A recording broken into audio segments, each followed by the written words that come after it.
Break के बाद खुशामदीद। सेठी साहब, आपने एक और केस के बारे में प्रेडिक्शन की थी और वो मरीम नवाज साहिबा का पासपोर्ट हवालगी का केस था, जिसपे आपने क्या कहा था, पहले देखने और सुनने वालों की याद दहानी के लिए वो दिखा देते हैं। मरीम साहिबा का जो पासपोर्ट है वो तो वापस मिलना ही मिलना है। तो अब पहले भी हुकूमत ने तो नहीं कहा था, और नैब का तो कोई रोल ही नहीं था, ये तो अदालत ने खुद ही कर लिया था।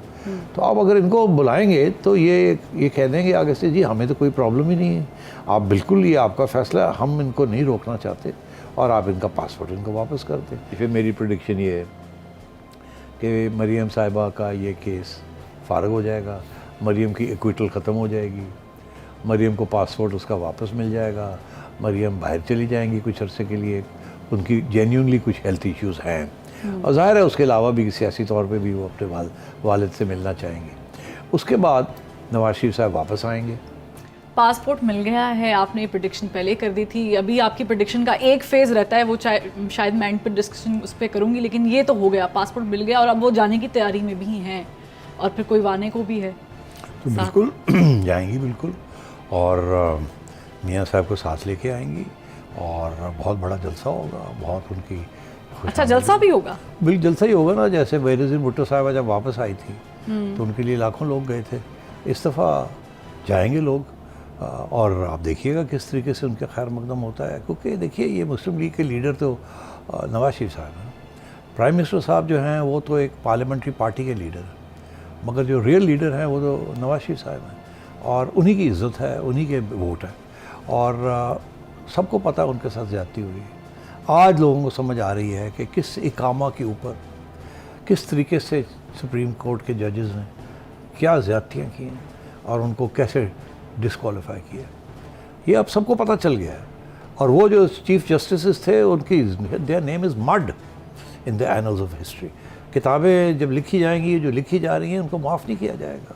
ये उतनी बड़ी ही जुर्म इन लोगों ने किया है जितना कि नसीम हसन शाह और उनके साथियों ने जुल्फ़िकार अली भुट्टो की एग्जीक्यूशन के ऊपर किया था। बाद में जाके फिर माफ़िया मांगते फिरते हैं, मगर कर जाते हैं ये। तो इसी किस्म की सिचुएशन है। अब मेरा ख्याल है अब कोई भी लाडला नहीं रहेगा, थोड़ी बहुत हकीकत आएगी, थोड़े बहुत फैक्ट सामने आएंगे और आगे जब हम इलेक्शन की तरफ जाएंगे तो मुझे अगली इलेक्शन जब भी होगी, अगले साल होगी, मुझे उस पर इमरान खान साहब भी आप आज़ादी के साथ कैंपेन करेंगे, नवाज शरीफ साहब भी करेंगे, मरियम भी करेगी, शाहबाज साहब भी करेंगे, बिलावल भुट्टो भी करेंगे, मौलाना फजल भी करेंगे। इससे बेहतर कोई चीज़ हो नहीं सकती। मगर अफसोस इस बात का कि इतने लड़ाई झगड़े, इतने दुख ये सहने के बाद, इतनी इंस्टेबिलिटी इस मुल्क की हुई, फ़ौज की जो के साथ जो इमरान खान ने किया है, एक नेशनल इदारे के साथ जिस तरह धज्जियाँ उड़ा दी उनकी, ये नौजवान कौम जो हमारी है, पौध है, उसके जहन के अंदर किस किस्म का जहर डाल दिया है आपकी नेशनल सिक्योरिटी के इदारों में, ये आसानी से ये नहीं ख़त्म होगा। और ये जो तबका है इनको अभी भी समझ नहीं आ रही कि खान साहब ने इनके साथ कौन सा हाथ खेला है। मगर मेरी उम्मीद ये है कि खान साहब भी कुछ सीखेंगे, नवाज शरीफ साहब तो सीख गए और मेरा ख्याल है कि आगे जाके शायद आपके इस मुल्क में कुछ रोशनी भी आए, कुछ जमहूरियत भी वापस आए और हम मिलजुल के इस मुल्क को चलाएं। खान साहब किस तरह से लाडले हैं, क्यों लाडले हैं, इस पे आपने प्रेडिक्शन की हुई है। पहले मैं आपकी प्रेडिक्शन की एक सीरीज़ चलाती हूँ, वो क्या प्रेडिक्शन थी खान साहब से मुतालिक? टेररिज्म का केस भी तो रह गया ना। हाँ, 788 वहाँ भी कुछ नहीं होगा। वहाँ भी आपने देखा कि अदालत का क्या रवैया है। अदालत ने ये कहा आईजी साहब आ जाओ, फलाने आ जाओ, फलाने आ जाओ, और आप बताएं कि किस बेस के ऊपर आपने ये टेररिज्म का शिक लगाई है और ये किया और वो किया, और आए। तो इसका ये मतलब है वहाँ भी कुछ नहीं होगा। अदालत ने वहाँ भी ये कहना है कि ये कोई टेररिज्म तो बनती नहीं है। तो मैं कह रहा हूँ वो भी कहीं नहीं जाएगा केस। तो जाहिर है 788 में तो खान साहब क्लियर हो गए, आपने प्रेडिक्शन की और वो प्रेडिक्शन बिल्कुल वैसी ही हुई सेठी साहब। जी हाँ, मुझे पता था। उसकी वजह यह है कि वो मैंने कहा ना आपसे कि ये सियासी फैसले हो रहे हैं, ये कानून का लिबास बनाया जा रहा है, मगर सियासी फैसले हो रहे हैं। इस मुल्क के अंदर बहुत से मौक़े ऐसे आए हैं जहाँ सियासी फ़ैसले अदालतें करती हैं और इससे ज़्यादा मेरा ख्याल मुनासिब नहीं कहना। आवाम को पता है कि किस किस्म की हमारी अदलिया है और किस किस्म का प्रेशर होता है उनके ऊपर और वहाँ क्या सोच रखी जाती है। वो अपनी तरफ से समझते हैं कि जो फ़ैसला कर रहे हैं वो नेशनल इंटरेस्ट में है, मगर इंसाफ और उस वक्त ज़्यादा अहमियत नहीं होती इंसाफ की। अब बात आई है कि टेररिज्म का केस सारी दुनिया में ये गूंज रहा था कि इमरान खान के ऊपर टेररिज्म का केस लग गया, मगर आप अगर उस कानून की शिक देखें तो पक्का बनता है टेररिज्म का केस। मगर बहुत से ऐसे और भी कानून हैं कि अगर आप वो वायलेट करें तो वो पक्के केसेस बनते हैं, मगर अमूमन वो बनाए नहीं जाते, बिकॉज़ वो एक बस शिक डाली हुई होती है, जब ज़रूरत पड़ती है जेन्युइनली तो उसको इस्तेमाल किया जाता है, मगर अगर आप उसको नॉन जेन्युइनली भी इस्तेमाल करना चाहें तो वो इस्तेमाल हो जाती है। इस केस में धमकी देना एक जज को तो टेक्निकली तो आप टेरराइज़ कर रहे हैं ना, उसको धमकी दे रहे हैं। टेररिज्म इसको कहते हैं, आप खौफ फैला रहे हैं। मगर एक पब्लिक मीटिंग के अंदर ऐसी बात करना और तो वही मैंने कहा ना कि लगता है ऐसे नहीं है कि एक प्राइम मिनिस्टर जो है वो टेररिस्ट हो सकता है, क्योंकि उसके बारे में सोच ऐसी है कि टेररिस्ट तो बम मारते हैं, ये करते हैं।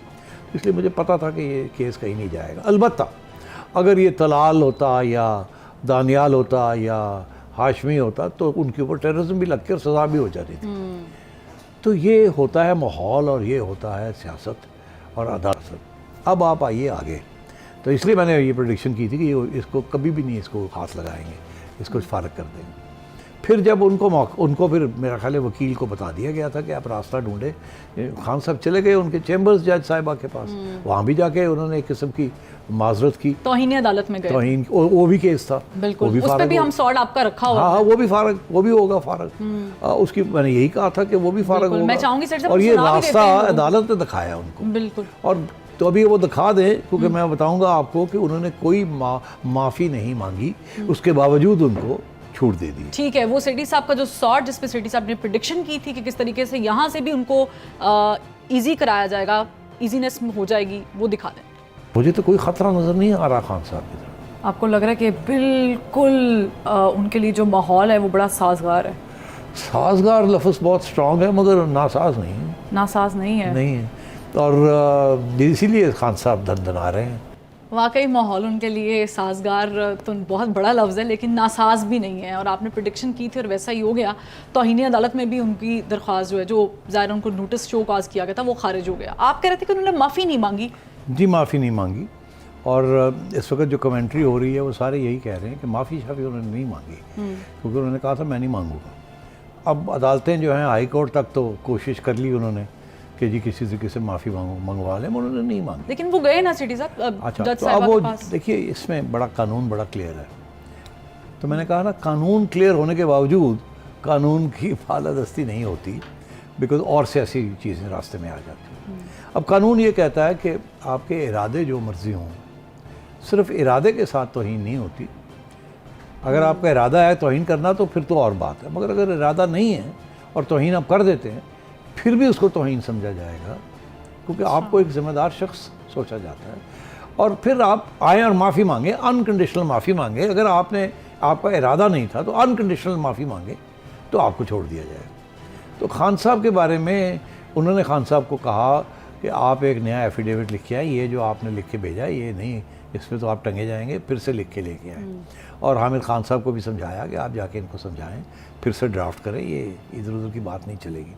को रास्ता दिखाया उन्होंने, खान साहब ने फिर रीड्राफ्ट किया, फिर उसके बाद फिर और वो भी तस्लीम नहीं किया। अदालत कहती नहीं, ये भी ठीक नहीं, हाली भी ठीक करो और थोड़ा जगह ठीक करो। फिर खान साहब ने ये पूरा ड्रामा किया कि वो उन जज साहिबा के सेशन कोर्ट चले गए वहाँ, और मेक श्योर किया कि वो वहाँ ना हो, सब पता था।